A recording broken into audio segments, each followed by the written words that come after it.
Hi, this is Jim Babka with Grace Archie with Jim Babka, but this is a segment we call Instant Grace, a little shorter than a full program, a lot shorter actually. And I want to talk about the most important election in a generation or in our lifetime. We hear phrases like this bandied around during the campaign. And maybe now that this presidential race has ended, we can talk about this civilly. We can start to begin to think about whether or not something is the most important election or not. Maybe not. Maybe this is a little bit harder for you. And that kind of brings up the importance of the stakes that we find ourselves in.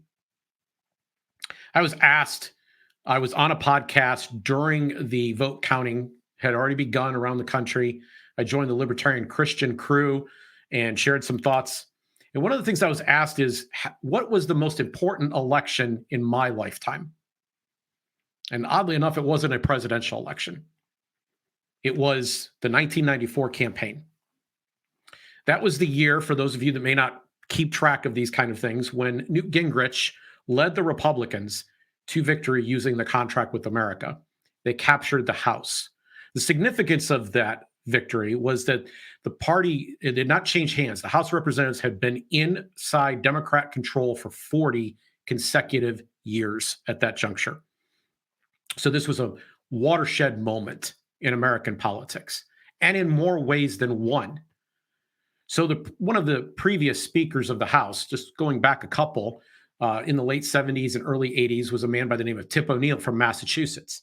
And he used to say all politics is local, which meant that it had to do with serving your constituents back home, bringing back the gravy.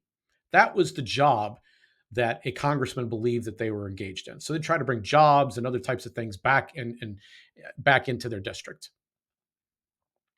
Newt Gingrich federalized the race with the contract with America. He made it a national campaign. It was not. That was a year where the all politics is local rule was effectively broken, and broken for good from that point forward.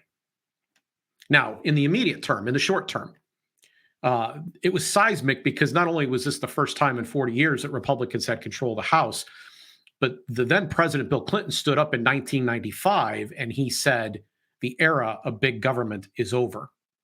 And over the next several years, with divided government, a Democratic president and a Republican House, they managed to craft, and you can quibble about the details of this, but they managed to put on paper a balanced budget by the year 2000. That had not occurred for a while, and it hasn't occurred since. In fact, it's hard to imagine right now that that's the result that happened. So in terms of its impact, it's a very, very big election. But the fact that politics was no longer local for Congress, that all of these races were now a federal concern, elevated the stakes significantly. In fact, we could say that all federal politics had become a local matter, where even now we're starting to care so much about who is elected in a far distant office that we have a hard time recognizing the humanity of people who have a different yard sign in their yard. And the fact of the matter is, the reason it matters is because people perceive their ox as being gored, because the state has become too big, too involved in too many very personal, private, or just simply none of their business situations. We rely on government too much. We expect far too much of the presidency and of our Congress critters. I long for this simpler time, frankly. I find myself in my old age looking back at this and saying, it's not a perfect system, but at least it didn't have the level of contention that it has now. And it's precisely because of the pretense in terms of trying to get out the vote that this is the most important election in a generation, or the most important election in our lifetime, that we have the problems that we have the social division that we have.